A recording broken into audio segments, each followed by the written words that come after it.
৭২তম প্রতিষ্ঠা বার্ষিকী উপলক্ষে বঙ্গবন্ধু এভিনিউয়ে আলোচনা সভার আয়োজন করেছে আওয়ামী লীগ। সভায় গণভবন থেকে ভার্চুয়ালি বক্তব্য দিচ্ছেন প্রধানমন্ত্রী ও আওয়ামী লীগ সভাপতি শেখ হাসিনা। আমরা সরাসরি চলে যাচ্ছি সেখানে।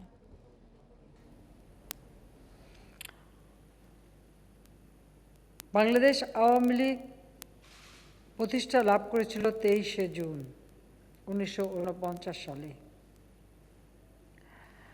একটা অদ্ভুত মিল। 1757 সালে 23শে জুন পলাশীর আম্রকাননে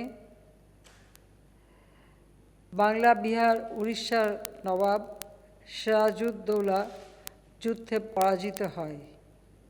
তো এই পরাজয়ের পিছনে চক্রান্ত করেছিল নারী প্রধান সেনাপতি মীর জাফর। বাংলা, বিহার, উড়িষ্যা তখন একটা স্বাধীন ভূখণ্ড, কিন্তু তা ব্রিটিশ বেনিয়াদের হাতে চলে যায়। ব্রিটিশ ঔপনিবেশিক শক্তি এর ক্ষমতা দখল করে। এরপর প্রায় 200 বছর এই গোলামির জিঞ্জির। 47 সালে পাকিস্তান নামে একটা রাষ্ট্র, যার দুটি শাখা, একটি পূর্ববঙ্গ আর একটি পশ্চিম পাকিস্তান।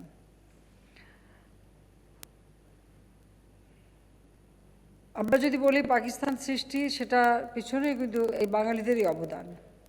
কিন্তু বাঙালিরাই পাকিস্তান সৃষ্টির পর শোষণ বঞ্চনার শিকার হয় এবং মায়ের ভাষায় কথা বলার অধিকার হারায়। এই বাঙালিদের অধিকার প্রতিষ্ঠার জন্যই আওয়ামী লীগ প্রতিষ্ঠা লাভ করে ঠিক সেই 23শে জুন। যে 23শে জুন পলাশীর আম্রকাননে বাংলার স্বাধীনতা সূর্য অস্তমিত হয়েছিল, মনে হয় যেন সেই সূর্যকে আবার উদিত করবার জন্য আওয়ামী লীগ সৃষ্টি হয়েছিল, এবং ঠিক সেটাই হয়েছে। 71 সালে জাতির পিতা বঙ্গবন্ধু শেখ মুজিবুর রহমানের নেতৃত্বে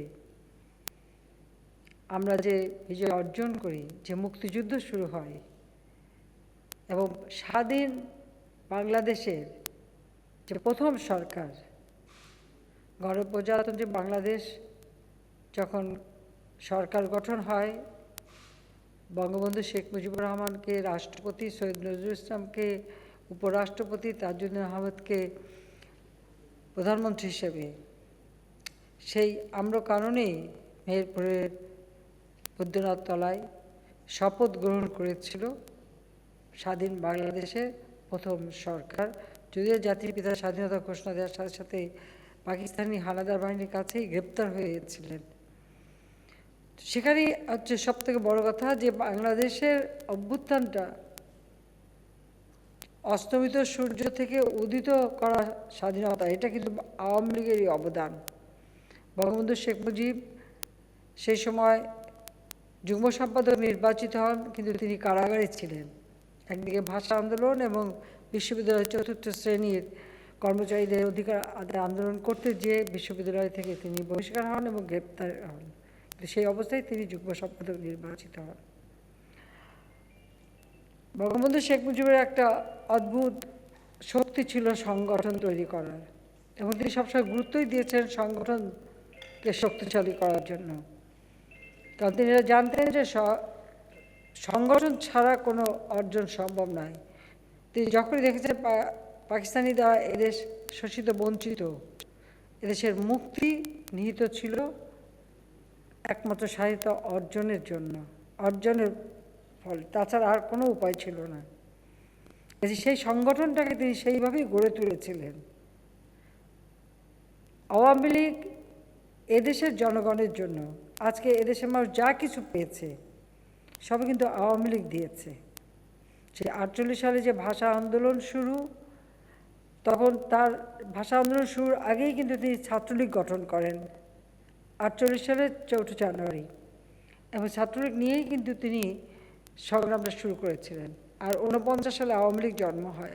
এই আওয়ামী লীগ প্রতিষ্ঠা লাভ করার পরেই এই আওয়ামী লীগ নিয়ে ভাষার সংগ্রাম এটা কিন্তু অব্যাহত থাকে। যুক্তফ্রন্ট সরকার গঠন হয়, কিন্তু সেটা বেশি দিন টিকেনি। কিন্তু তখনও যতটুকু পাওয়ার এই অঞ্চলের মানুষ ওই অল্প সময়ের মধ্যে পেয়েছিল। তারপরে 56 সালে সেই আওয়ামী লীগও সরকার বেশি দিন থাকতে পারেনি, কারণ মার্শাল ল জারি হয় এবং রাজনীতি নিষিদ্ধ হয়। আবার জাতির পিতা তো গ্রেপ্তার সবসময় তিনি অধিকাংশ সময় বঙ্গবন্ধু শেখ মুজিব তো জেলেই থাকতেন, তাকেই তো সবার আগে গ্রেপ্তার করা হতো। 64 সালে আওয়ামী লীগ আবার পুনর্গঠন করা হয়, তখন মৌলানা তর্কবাগী সভাপতি আর বঙ্গবন্ধু শেখ মুজিব সাধারণ সম্পাদক। 66 সালে তিনি যখন 6 দফা দিলেন, ফেব্রুয়ারি মাসে তিনি 6 দফা দিলেন, মার্চ মাসের যে কাউন্সিল অধিবেশন, মার্চ মাসের 18, 19, 20, তো 19 তারিখে সেই কাউন্সিল অধিবেশনে বঙ্গবন্ধু শেখ মুজিব আওয়ামী লীগের সভাপতি এবং তাজউদ্দিন আহমেদ সাধারণ সম্পাদক নির্বাচিত হন। এই 6 দফা নিয়ে তিনি সমগ্র বাংলাদেশ সফর করেন, কিন্তু তখনকার পাকিস্তানি সরকার তাকে গ্রেপ্তার করে। সে মে মাসেই গ্রেপ্তার করে। অল্প কয়েকদিনের মধ্যে এই 6 দফা মানুষের কাছে মুক্তি সনদ হিসেবে প্রতীয়মান হয়, এবং এটা আওয়ামী লীগের নেতাকর্মীরা প্রতিটি সময়ে আন্দোলন সংগ্রামে অগ্রণী ভূমিকা পালন করে। আমরা যদি শহীদের খাতা দেখি যে কত মানুষ জীবন দিয়েছে এদেশের মানুষের অধিকার প্রতিষ্ঠার জন্য, একমাত্র আওয়ামী লীগই। আর একটা রাজনৈতিক সংগঠন হিসেবে বর্তমানে যদি আমরা হিসাব করে দেখি, তাহলে এই দেশে কয়টা রাজনৈতিক দল আছে? অনেকে অনেক কথা বলেন, কেউ বলে একটা দল হয়ে যাচ্ছে। তো আমরা যদি জনগণের সংগঠন হিসেবে দেখি, গণমানুষের সংগঠন দেখি, তৃণমূল মানুষের দ্বারা গঠিত একটি সংগঠন, সেটা কিন্তু আওয়ামী লীগ। এবং সেই সাথে আমাদের আরও অন্য পার্টি আছে, যেমন কমিউনিস্ট পার্টি বা অন্যান্য পার্টিগুলি আছে ছোটোখাটো, কিন্তু মূল একটা সংগঠনই, সেটা হলো বাংলাদেশ আওয়ামী লীগ। এর বিপরীতে যে দলগুলির কথা সকলে খুব আহাজারি করে, তারা কিভাবে দল? 75 15 আগস্ট জাতির পিতাকে নির্মমভাবে হত্যা করে, অবৈধভাবে হত্যা করে, ষড়যন্ত্রের মধ্য দিয়ে ক্ষমতা দখল করে, যে মিলিটারি ডিক্টেটর প্রথমে ক্ষমতায় উত্তরণ করে, নিজেদেরকে রাষ্ট্রপতি ডিক্লেয়ার করে, ঘোষণা দেয়, ক্ষমতা দখল করে, আর্মি রুলস অ্যাক্ট সব ভায়োলেট করে, সংবিধান লঙ্ঘন করে, নিজেদেরকে ঘোষণা দিয়ে তারপরে আবার রাজনীতিতে অবতরণ করে।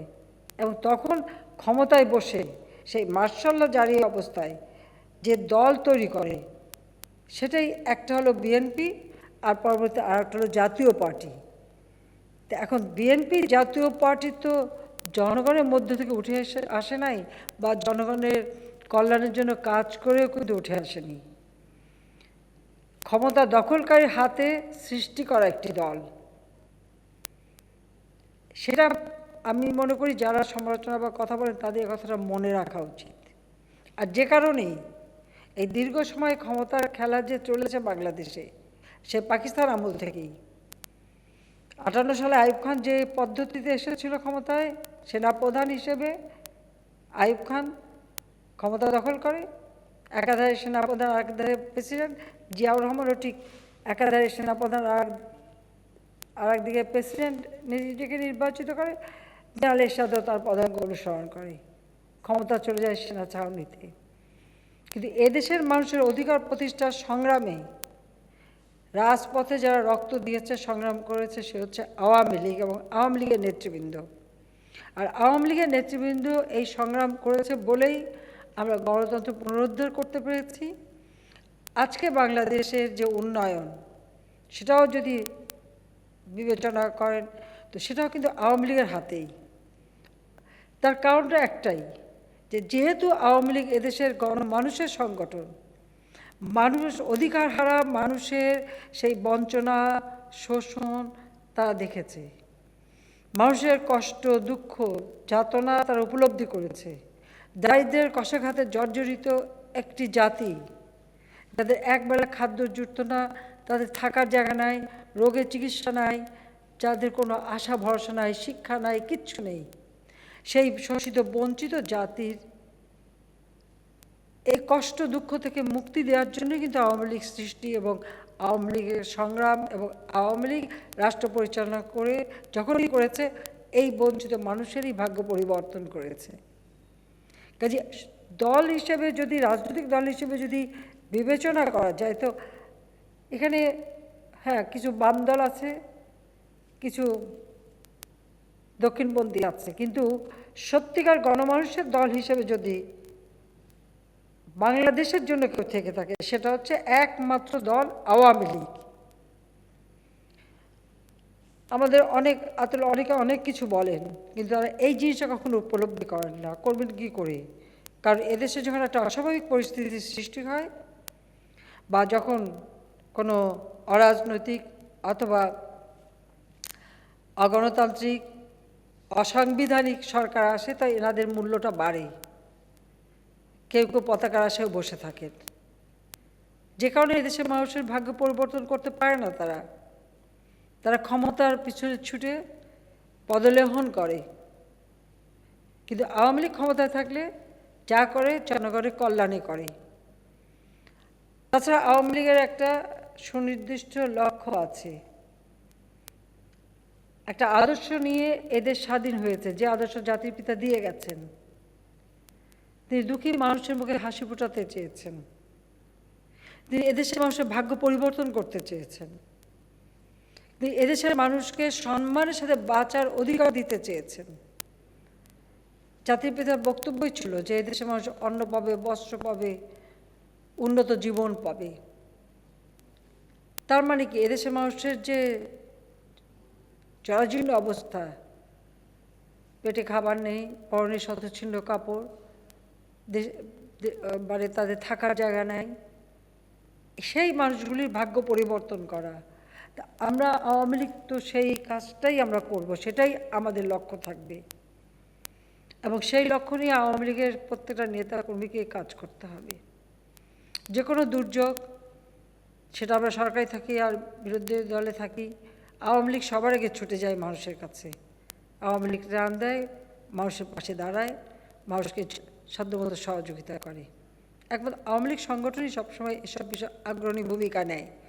এটা হলো বাস্তবতা, এটা জাতির পিতার শিক্ষা। আর সেই শিক্ষাটাই আমরা নিয়েছি, আর সেভাবেই আমরা পথ চলি। তিনি স্বাধীনতা এনে দিয়েছেন, সাথে সাথে আমাদের একটা সংবিধান দিয়েছেন। সেই সংবিধানে কীভাবে দেশের কল্যাণ হবে, কীভাবে রাষ্ট্র পরিচালনা হবে, সে দিক নির্দেশনাও রয়েছে। কিন্তু দুর্ভাগ্য যে জাতির পিতাকে 15 আগস্টে হত্যার পর সেই সংবিধানের বিধানগুলি তো আর কখনো অনুসরণ করাই হয়নি। আর অনুসরণ করবে কি? অবৈধভাবে ক্ষমতা দখলকারীরা ক্ষমতাকে টিকিয়ে রাখার পিছনেই ছোটে, মানুষের কল্যাণের জন্য না। তারা কিছু চাটুকারের দল সৃষ্টি করে, তোষামোদী খোসামোদী দল সৃষ্টি করে, এবং তাদের নিয়েই রাষ্ট্র পরিচালনা করতে হয়।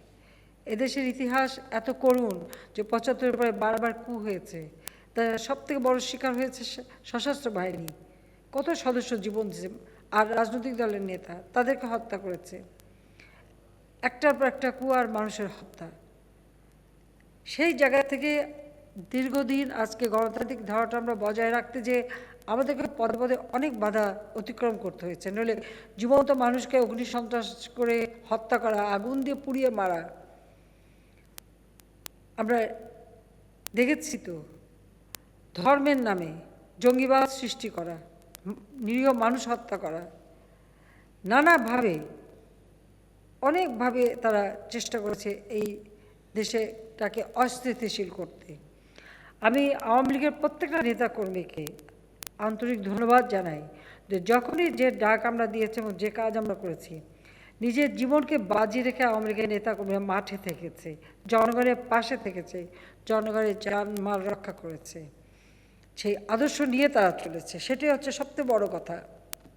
কাজে আওয়ামী লীগের ইতিহাসের সাথে তো এদেশের স্বাধীনতার ইতিহাস জড়িত, এদেশের সাংস্কৃতিক মুক্তির কথা জড়িত, এদেশের সামাজিক নিরাপত্তার কথা, এবং সামাজিকভাবে যতটুকু অর্জন, অর্থনৈতিকভাবে যত অর্জন, সব কিছুর পিছনেই শক্তিশালী আওয়ামী লীগ সংগঠন। কারণ দলটা যদি শক্তিশালী না হয়, তাহলে আসলে কোনো কাজ করা যায় না, বা সেটা বাস্তবায়ন করা যায় না। শুধুমাত্র সরকার দিয়ে হয় না, পাশে শক্তিশালী সংগঠনও থাকতে হয়। পিছনে সেটা যদি থাকে, তাহলে যে কোনো অর্জন সম্ভব। তা আজকে যতটুকু অর্জন আমরা করেছি, আমি মনে করি এই সুসংগঠিত আওয়ামী লীগ আমার পাশে সবসময় আমাদের সঙ্গে ছিল বলেই আমরা এই অর্জনগুলি করতে সক্ষম হয়েছি। কাজে আওয়ামী লীগ ক্ষমতায় থাকলেই এদেশের মানুষ আরও উন্নতি করতে পারবে। আজকে আমরা জাতির পিতা যুদ্ধবিধ্বস্ত দেশ গড়ে আমাদের স্বল্পোন্নত দেশে রেখে গিয়েছিলেন। আজকে আমরা উন্নয়নশীল দেশ হিসেবে স্বীকৃতি পেয়েছি। উন্নয়নশীল দেশ হিসেবে আমাদেরকে এগিয়ে যেতে হবে, কারণ আমরা কতগুলি লক্ষ্য স্থির করেছি। অন্য কোনো রাজনৈতিক দলের কিন্তু এ ধরনের কর্মসূচিও নেই, কোনো চিন্তাভাবনাও নেই। আমাদের অর্থনৈতিক নীতিমালা, আমাদের ঘোষণাপত্র, আমাদের গঠনতন্ত্র, আমরা সেগুলি মেনে সংগঠন করি এবং সেগুলি মেনেই আমরা যখনই রাষ্ট্র ক্ষমতায় আসি, আমাদের ঘোষণাপত্রে কী বলেছিলাম, আমাদের অর্থনৈতিক নীতিমালায় কী ছিল, আমরা সেটাকে অনুসরণ করে দেশের মানুষের কথা চিন্তা করে আমরা পরিকল্পনা নিয়েছি এবং তা বাস্তবায়ন করে যাচ্ছি। আমরা শুরু থেকে এটা চিন্তা করেছি বলেই এবং সেই পরিকল্পনা আমরা নিয়ে রেখেছি বলেই তা আমাদের বাস্তবায়ন করতে সহজ হয়েছে এবং যার জন্য আজকে এত অল্প সময়ের মধ্যে বাংলাদেশ আজকে উন্নয়নশীল দেশে উন্নীত হয়েছে। ৭৫ পর্যন্ত জাতির পিতা যেটুকু অর্জন করে রেখেছিলেন সেই স্বল্পোন্নত দেশ, এরপর ৭৫-এর পর যারা দীর্ঘদিন প্রায় ২৯ বছর কাছাকাছি ক্ষমতায়, তারা কিন্তু কিছু দিতে পারেনি। দিয়েছে আওয়ামী লীগ। যখন আওয়ামী লীগ এসেছে তখনই এদেশের মানুষ পেয়েছে। জাতির পিতা চেয়েছিলেন এদেশের মানুষ, প্রত্যেক মানুষের অন্নের ব্যবস্থা করতে। আমাদের প্রথম লক্ষ্য সেটাই ছিল যে দেশের মানুষকে আগে খাদ্য নিরাপত্তা দিতে হবে। আমরা খাদ্য নিরাপত্তা যখন দিয়েছি, সাথে সাথে আমরা পুষ্টি নিরাপত্তার বিষয়ে পদক্ষেপ নিয়েছি। সেই সাথে শিক্ষার ব্যবস্থা করেছি, চিকিৎসার ব্যবস্থা করেছি। আমরা সাথে সাথে আজকে গৃহহীন মানুষ, ভূমিহীন মানুষ, যেটা স্বাধীনতার পর জাতির পিতা শুরু করেছিলেন, তাদের ঘর গুচ্ছগ্রাম দিয়ে ঘর বানিয়ে দেওয়া, আমরা তারই পদক্ষেপ অনুসরণ করি আজকে সিদ্ধান্ত নিয়েছি যে আমরা স্বাধীনতার সুবর্ণ জয়ন্তী পালন করছি। আমরা জাতির পিতা বঙ্গবন্ধু শেখ মুজিবুর রহমানের জন্মশতবার্ষিকী উদযাপন করছি। কাজে আমরা এই সময়ের মধ্যে বাংলাদেশে একটি মানুষ যেন ভূমিহীন না থাকে, গৃহহীন না থাকে, ঠিকানাবিহীন না থাকে। প্রত্যেকটা গৃহহীন মানুষ, ভূমিহীন মানুষ, তাদেরকে আমরা ঘর করে দেব, থাকার ব্যবস্থা করে দেব, একটা ঠিকানা দেব। আমাদের যতটুকু আমাদের যেরকম সম্ভব আমরা সেইভাবেই করে যাচ্ছি এবং এ পর্যন্ত এই মুজিব বর্ষ উপলক্ষে প্রায় আমরা একটা হিসেব নিয়েছি সারা বাংলাদেশে এবং আমাদের কয়েকটি মন্ত্রণালয় মিলেই আমরা এই গৃহ নির্মাণ কর্মসূচি বাস্তবায়ন করে যাচ্ছি। তো আমাদের সবচেয়ে বড় প্রোগ্রাম হচ্ছে আমাদের আশ্রয়ন কর্মসূচি। তার মাধ্যমে আজকে আমরা প্রায় ৪ লক্ষের উপর মানুষকে ইতিমধ্যে আমরা এই সময়ের মধ্যে ঘর দিয়ে দিয়েছি। আমি আওয়ামী লীগের নেতাকর্মীদের কাছে এটুকু অনুরোধ করবো, আপনারাও যার যার এলাকায় খুঁজে দেখবেন যে একটি মানুষ যেন ঠিকানাবিহীন না থাকে, ভূমিহীন না থাকে, আমরা তাদের জন্য ব্যবস্থা করব। অর্থাৎ জাতির পিতার যে স্বপ্নটা ছিল, আকাঙ্ক্ষা ছিল, সেটা যদি পূরণ করতে পারি, সেটাই তো সবথেকে বড় কথা। করোনা ভাইরাস আমাদের সকলের জীবনটাকে একটা অস্বাভাবিক পরিস্থিতিতে নিয়ে গেছে এবং সবথেকে বোধহয় বিচ্ছিন্ন হয়ে আছি আমি। কারণ এই করোনা ভাইরাসের কারণে আমি না পারি আওয়ামী লীগে বা আত্মীয় স্বজন কারোর সঙ্গে সাক্ষাৎ নেই। ডিজিটাল বাংলাদেশ করেছিলাম, যার মাধ্যমে আজ এখন আপনাদের সাথে বসি, বিভিন্ন কর্মসূচি পালন করার সুযোগ পাই বা রাষ্ট্রের কর্মসূচি পালন করার সুযোগ পাই। তারপর সেটা ডিজিটাল বাংলাদেশ হয়েছে। আজকে ৯৯ মানুষ বিদ্যুৎ পাচ্ছে, বিদ্যুৎ সুবিধা আমরা সমস্ত মানুষের কাছে পৌঁছে দিচ্ছি। সার্বিকভাবে দেশের উন্নয়নে, যেটা আমরা তৃণমূল মানুষ, আমাদের উন্নয়নে কোনো ম্যাজিক না, এটা আমাদের পরিকল্পনা, এটা আমাদের একটা দর্শন, একটা আদর্শ।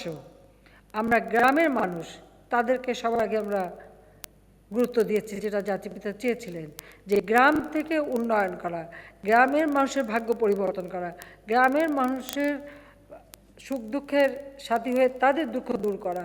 আমরা ঠিক সেইভাবে পরিকল্পনা নিয়ে কাজ করছি বলেই কিন্তু আজকে আমরা ধীরে ধীরে অর্থনৈতিকভাবে শক্তিশালী হচ্ছি, এগিয়ে যেতে পারছি এবং যেটা পারবো। করোনা ভাইরাস আমাদের যথেষ্ট কষ্ট দিচ্ছে, সারা বিশ্বব্যাপী এটা একটা বিরাট সমস্যা। তারপরেও আমরা আমাদের যেমন একদিকে অর্থনৈতিক কর্মসূচি এর গতিটা আমরা সব সময় ঠিক রাখার চেষ্টা করে যাচ্ছি, যদিও এতে অনেক ক্ষতি হচ্ছে। তারপরেও হয়তো যে লক্ষ্যটা ছিল সেটা হয়তো পূরণ করতে পারিনি, কিন্তু তারপরেও আমি বলবো যে দক্ষিণ এশিয়ায় বাংলাদেশই এখন সব থেকে ভালো স্থানে আছে এবং থাকবে, সেটাই বড় কথা। এবং করোনা ভাইরাস যখনই দেখা দিয়েছে, আমরা এই ভ্যাকসিনের জন্য যখন যেটা গবেষণার পর্যায়ে ছিল, প্রতিটি জায়গায় আমরা যোগাযোগ করেছি কোথায় পাওয়া যায় ভ্যাকসিন। এবং আমরা পৃথিবীর অনেক দেশ এখনও ভ্যাকসিন দিতে পারেনি, কিন্তু আমরা কিন্তু ভ্যাকসিন নিয়ে এসে দেওয়া শুরু করেছি। হ্যাঁ, ভারতে যখন মহামারী আকারে ব্যাপকভাবে শুরু হলো, তারা যেহেতু ভ্যাকসিন মানে রপ্তানি করা বন্ধ করে দেওয়াতে আমরা কিছুটা সমস্যায় পড়েছিলাম, কিন্তু পরবর্তীতে আমরা এখন আবার ভ্যাকসিন কিনতে শুরু করেছি এবং বাংলাদেশের প্রত্যেকটা মানুষের কাছে যেন এই ভ্যাকসিনটা পৌঁছে যায় তার ব্যবস্থা আমরা পর্যায়ক্রমিকভাবে নিচ্ছি এবং সেটাই আমরা করব। আমার খুব মানে দুঃখ লাগে, যাদেরকে আমরা অগ্রাধিকার ভিত্তিতে আগেভাগে ভ্যাকসিন দিয়েছি তাদের 2 ডোজ নেওয়ার পর তারা এখন সমালোচনা করেন, অথচ তারাই কিন্তু সবার আগে নিয়েছেন। তারাই আবার বড় বড় সমালোচনার কথা, একে গালি ওকে গালি অনেক কিছু দেন আমরা শুনি। তো সেটাই অবাক লাগে যে তারা যখন নিয়েছিলেন তখন তো এই কথা বলেননি, তো এখন আবার সমালোচনা কেন? কিন্তু বিশ্ব পরিস্থিতিটা বুঝতে হবে, যে ভ্যাকসিন আমরা $4 কিনেছি এখন তা $15 কিনতে হচ্ছে, সামনে হয়তো আরও বেশি দাম হবে। আমরা তো আগেই টাকা দিয়ে পয়সা দিয়ে চেষ্টা সব করে রেখেছিলাম, কিন্তু এটা আন্তর্জাতিক বিষয়। তবে আমরা এখন ভ্যাকসিন এর উপর যেন আমাদের মানে গবেষণা হয়, আমাদের দেশে আমাদের কাজ করতে পারি এবং আমরা যেন নিজেরা ভ্যাকসিন তৈরি করতে পারি, তার জন্য আমাদের ফার্মাসিউটিক্যাল তৈরি করা দরকার। আমরা কিভাবে এখানে ভ্যাকসিন করব তার উপর আমরা ইনস্টিটিউট তৈরি করব এবং এর উপর আমরা গবেষণা করে ইনস্টিটিউট তৈরি করে আমরাও যেন ভবিষ্যতে ভ্যাকসিন তৈরি করতে পারি, তার জন্য যা যা দরকার আমরা সে ব্যবস্থা নেব, সেই ধরনের পরিকল্পনা আমরা নিয়েছি। কাজে যারা সমালোচনা করছে তাদের বলবো একটু ধৈর্য ধরেন, আপনারা দেখেন আমরা কতটুকু কী করতে পারি, তারপরে সমালোচনা করেন। আমি এটুকু বলতে চাই যে জাতির পিতার এই বাংলাদেশ, তিনি আমাদের স্বাধীনতা দিয়ে গেছেন, তিনি আমাদের আদর্শ দিয়ে গেছেন, তিনি আমাদের পথ প্রদর্শক, আমরা তারই পদাঙ্ক অনুসরণ করে চলছি। আজকে তিনি আমাদের মাঝে নেই।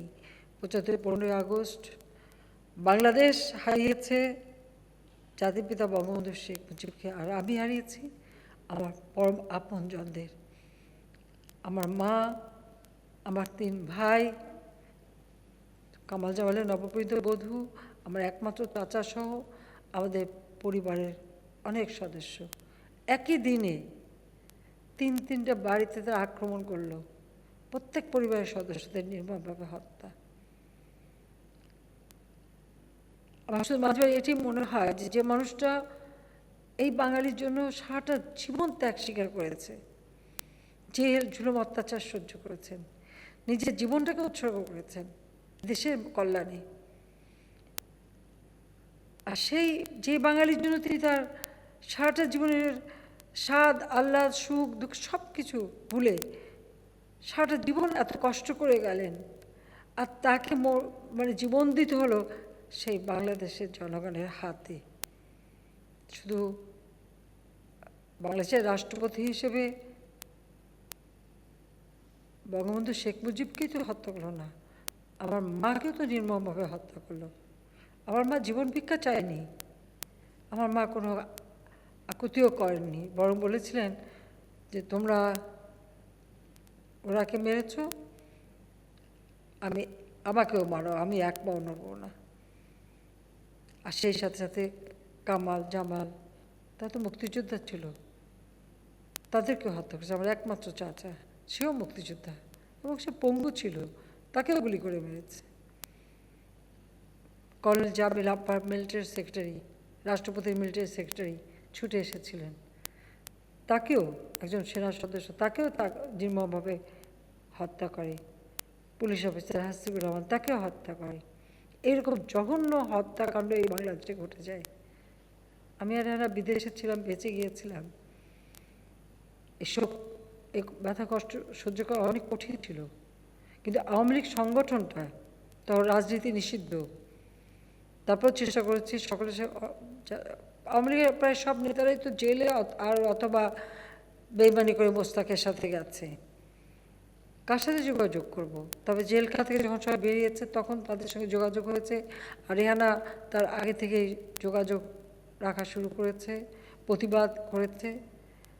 সেই সাথে সাথে আমাদের প্রতিজ্ঞা ছিল যে এই বাংলাদেশ আমার বাবা স্বাধীন করে দিয়ে গেছেন। বাংলাদেশকে নিয়ে তার যে স্বপ্ন, তার যে চিন্তা, তার যে আদর্শ, এটা কখনো ব্যর্থ হতে পারে না। এটাকে ব্যর্থ করার চেষ্টা করা হয়েছে। আওয়ামী লীগের নাম মুছতে চেষ্টা হয়েছে। আওয়ামী লীগ যখন সৃষ্টি হয় তখন থেকে মুসলিম লীগ আওয়ামী লীগকে ধ্বংস করার চেষ্টা করেছে। আইয়ুব খান ক্ষমতা এসেছে, সেও আওয়ামী লীগকে ধ্বংস করার চেষ্টা করেছে। জিয়াউর রহমান ইয়াহিয়া খান এসেছে, সেও চেষ্টা করেছে। কারণ যখন গণহত্যা চলে ৭১-এ, সব থেকে আগে তাদের বস্তু ছিল আওয়ামী লীগের নেতাকর্মী। ঠিক জিয়াউর রহমান ক্ষমতা এসেছে, আওয়ামী লীগকেই ধ্বংস করতে চেয়েছে। জেনারেল এরশাদ এসেও একই পদাঙ্ক অনুসরণ করেছে। আর খালেদা জিয়া এসে তো আরও এক ধাপ উপরে, ৯১ থেকে ৯৬ আর ২০০১ থেকে ২০০৬ কত মানুষকে তারা হত্যা করেছে। তাদের লক্ষ্য একটা আওয়ামী লীগকে শেষ করা। আবার যখন এমার্জেন্সি দেওয়া হলো, আমি বিরোধী দলে থাকা সত্ত্বেও সবার আগে আমাকেই গ্রেপ্তার করা হলো। অর্থাৎ আওয়ামী লীগের উপরই যে রোষ। কেন? আওয়ামী লীগ স্বাধীনতা এনেছে। আওয়ামী লীগ ক্ষমতায় থাকলে এদেশের গরিব দুঃখী মানুষ তারা পেটে ভাত পায়, তারা মাথা গোঁজার ঠাঁই পায়, ঘর পায়, রোগের চিকিৎসা পায়, এটা লেখাপড়ার সুযোগ পায়। এটা বোধহয় কিছু শ্রেণীর পছন্দ না, যারা ওই মিলিটারি ডিক্টেটরদের পদলেহন করে চলেছিল, তাদের পছন্দ না। সেজন্য আওয়ামী লীগকে ধ্বংস করতে তারা উঠে পড়ে লাগে। কিন্তু আমি আগেই বলেছি, এই সংগঠন মাটি মানুষের থেকে উঠে এসেছে। এটা কোনো ক্ষমতা দখলকারী হাতে গড়া সংগঠন না। মুসলিম লীগ সরকারের অন্যায়ের প্রতিবাদ করে এই সংগঠন গড়ে উঠেছে। মানুষের অধিকার প্রতিষ্ঠার লক্ষ্য নিয়ে যে সংগঠন মানুষের অধিকার প্রতিষ্ঠার লক্ষ্য নিয়ে গড়ে ওঠে, সেই সংগঠনকে এত সহজে শেষ করে দেওয়া যায় না। হয়তো সাময়িক আঘাত আসে, আওয়ামী লীগের উপরে অনেকবার আঘাত এসেছে, বহুবার আওয়ামী লীগ ভেঙে গেছে। আওয়ামী লীগের ভিতরের লোক তাই তো আওয়ামী লীগের ক্ষতি করার চেষ্টা করেছে। মওলানা ভাসানী প্রতিষ্ঠিতা সভাপতি, তিনি সবার আগে আওয়ামী লীগ ভেঙে চলে গেলেন ন্যাশনাল আওয়ামী পার্টি করতে। ঠিক এভাবে কতবার এই আওয়ামী লীগ ভেঙেছে। ৮১ সালে আমার অবর্তমানে আমাকে সভাপতি নির্বাচিত করা হলো আওয়ামী লীগকে ঐক্যবদ্ধ রাখার জন্য। দুর্ভাগ্য হলো যে আমি প্রবাসে থাকতে যাকে সব থেকে বেশি সংগঠনের জন্য সহযোগিতা করেছি, আমি ফিরে এসে তিনি আমাকে ছেড়ে আগে চলে গেলেন, আমাদের আব্দুর রাজ্জাক সাহেব। বারবার তাকে বললাম যে আপনার তো যাওয়ার দরকার নেই, আপনি থাকেন। সে পার্টির সেক্রেটারি না, সে পার্টি ভেঙে বাকশাল করলো। এরপরে আবার ডক্টর কামাল হোসেন, যাকে আমরা রাষ্ট্রপতির পদে নির্বাচন করালাম, তার নাম ডাক হলো, আন্তর্জাতিক খ্যাতি সম্পন্ন বলে তাকে প্রচার করলাম। আসলে আন্তর্জাতিক খ্যাতি সম্পন্ন তখন কি, দ্বিতীয় বঙ্গবন্ধুর ক্যাবিনেটে একজন মন্ত্রী ছিলেন মাত্র। আমাদের প্রচারের মাধ্যমেই তাকে তুলে ধরলাম, যিনি ভালো করে বাংলায় কথাও বলতে পারতেন না। তিনিও ৯১ সালে পার্টি ভেঙে চলে গেলেন, আর একটা পার্টিও বানানোর চেষ্টা করলেন। প্রথমে আওয়ামী লীগেরই একটা করতে চেষ্টা করে ব্যর্থ হয়ে তারপর গণফোরাম করে চলে গেলেন। এভাবে বারবার আওয়ামী লীগের উপরে আঘাত এসেছে। তবে আমি বলবো, আওয়ামী লীগ তো হীরার টুকরা, যতবার কেটেছে তত আরও জলজল হয়েছে, আরও নতুনভাবে জ্যোতি ছড়িয়েছে। কাজে এই সংগঠনকে ধ্বংস করার যে যতই চেষ্টা করুক, সেটা পারেনি, পারবে না। আর আওয়ামী লীগ ক্ষমতা আছে বলেই আজকে বাংলাদেশ অর্থনৈতিকভাবে এগিয়ে যাচ্ছে। বাংলাদেশ সাংস্কৃতিক, সামাজিক সব দিক থেকে উন্নতি করছে। আজকে বাংলাদেশ বিশ্বে একটা মর্যাদা পেয়েছে। আমি কৃতজ্ঞতা জানাই আমাদের আওয়ামী লীগের সকল স্তরের নেতা কর্মীদের প্রতি, কৃতজ্ঞতা জানাই বাংলাদেশের জনগণের প্রতি, যারা সমর্থন দিয়ে ভোট দিয়ে আমাদের নির্বাচিত করেছে। আজকে তারা সেই ভরসাটা রেখেছিল বলেই আমরা সরকারে এই পরপর একটানা এই তৃতীয়বার আমরা রাষ্ট্র পরিচালনা করেছি বলেই দীর্ঘ সময় হাতে পেয়েছি। দেশটাকে সুন্দরভাবে একটা সাজানোর সুযোগ পেয়েছি, দেশের মানুষের, দুঃখী মানুষের ভাগ্য পরিবর্তনের কাজগুলি সুষ্ঠুভাবে করবার একটা সুযোগ পেয়েছি। আজকে করোনা ভাইরাস এসে আমাদের কিছুটা সমস্যার সৃষ্টি করেছে, কথা সত্য, তবে অনেক চড়াই উতরাই ঘাত প্রতিঘাত আমরা অতিক্রম করেছি। আমি সবাইকে অনুরোধ করব, টিকা নেওয়া সত্ত্বেও সবাই একটু স্বাস্থ্য সুরক্ষা মেনে চলবেন, সবাই এই ব্যাপারে একটু সচেতন থাকেন, কারণ আবার যে দ্বিতীয় ধাক্কাটা, এটা খুব খারাপভাবে সারা বাংলাদেশে দেখা যাচ্ছে এবং সারা বিশ্বেরও বিভিন্ন জায়গায় ব্যাপকভাবে ছড়িয়ে পড়েছে। তো সেখান থেকেও আমাদের উত্তরণ ঘটাতে হবে, ইনশাআল্লাহ আমরা তা পারবো। খালি আমাদের দেশের জনগণকে সচেতন থাকতে হবে। আমরা যে লকডাউন দিয়েছি সেটা সবাইকে মানতে হবে, সবাইকে ঘরে থাকতে হবে, সেটাই হচ্ছে সবথেকে বড় কথা। একটু ঘরে থাকা, মাস্ক পরা, হাত ধোয়া এবং সচেতন থাকা, এই বিষয়টা সকলকেই একটু মেনে চললে আমরা এই অবস্থা থেকে উত্তরণ ঘটাতে পারবো। আমরা ইতিমধ্যে 6 লক্ষ কোটি টাকার আমরা বাজেট দিতে সক্ষমতা অর্জন করেছি। এই করোনা ভাইরাসের সময়ও আমাদের বাজেট আমরা কমাইনি, আমরা বরং বৃদ্ধি করেছি। আমরা উন্নয়ন পরিকল্পনাও আমরা বাস্তবায়ন করে যাচ্ছি, কারণ আমরা সেগুলি বাস্তবায়ন করতে চাই এবং সারা বাংলাদেশটাকে জাতির পিতা সুন্দরভাবে সাজাতে চেয়েছিলেন, তিনি তো পারেন নাই, তাকে তো করতে দেওয়া হলো না। তার সেই অসমাপ্ত কাজ আমাদের সমাপ্ত করতে হবে এবং তার জন্য আওয়ামী লীগকে সবসময় সচেতন থাকতে হবে, জনগণের পাশে থাকতে হবে, সুখে দুঃখে সাথী হতে হবে এবং জনগণের কল্যাণে কাজ করতে হবে। সংগঠনকে তৃণমূল থেকে নতুন করে আবার শক্তিশালী করে গড়ে তুলতে হবে, কারণ আমাদের কাউন্সিল অধিবেশনগুলো আমরা করতে পারছি না করোনার কারণে যথাযথভাবে। তারপরেও সংগঠন যাতে শক্তিশালী হয় সেদিকে বিশেষভাবে দৃষ্টি দিতে হবে, কারণ এই আওয়ামী লীগ অনেক ঘাত প্রতিঘাত সহ্য করেছে, অনেক চড়াই উতরাই পার হয়েছে, অনেক বন্ধুর পথ অতিক্রম করেছে। আজকে আমরা ক্ষমতা আছি, আওয়ামী লীগ ক্ষমতা আছে বলে মানুষের ভাগ্য পরিবর্তন হচ্ছে। এই বাংলাদেশের মানুষের ভাগ্য নিয়ে আর যেন কখনো কেউ ছিনিমিনি খেলতে না পারে, সেজন্যই আমাদের অতন্ত্র প্রহরীর মতো বাংলাদেশের মানুষের পাশে থাকবে আওয়ামী লীগের প্রত্যেকটা নেতাকর্মী, সেটাই আমি চাই। সবাইকে আমি আবারও এই প্রতিষ্ঠা বার্ষিকী উপলক্ষে অভিনন্দন জানাই। 72 বছর আওয়ামী লীগের বয়স হলো। এই সাবকন্টিনেন্টের একটা আরও কয়েকটি মাত্র পার্টি, তার মধ্যে সবথেকে বেশি প্রবীণ পার্টি। এই পার্টি, এই দলই পারবে এদেশে জাতির পিতার স্বপ্নের সোনার বাংলা গড়ে তুলতে। কাজে আওয়ামী লীগ ক্ষমতা আছে, বাংলাদেশের মানুষের অন্ন, বস্ত্র, বাসনা, চিকিৎসা, শিক্ষার সুযোগ আছে। আওয়ামী লীগ ক্ষমতা না থাকলে তারা আবার বঞ্চিত হবে। তারা যেন আর বঞ্চনার শিকার না হয়, তার জন্য জাতির পিতার যে স্বপ্ন, সেই স্বপ্ন পূরণ করে এদেশের মানুষের ভাগ্য যেন আমরা পরিবর্তন করে দিয়ে যেতে পারি, সেভাবে সবাই কাজ করবেন, সেই কথা বলে এবং সবাইকে অভিনন্দন জানিয়ে আমার বক্তব্য শেষ করছি এবং এই সবারও এখানে সমাপ্তি ঘোষণা করছি। জয় বাংলা, জয় বঙ্গবন্ধু, বাংলাদেশ চিরজীবী হোক। ধন্যবাদ মাননীয় সভাপতি।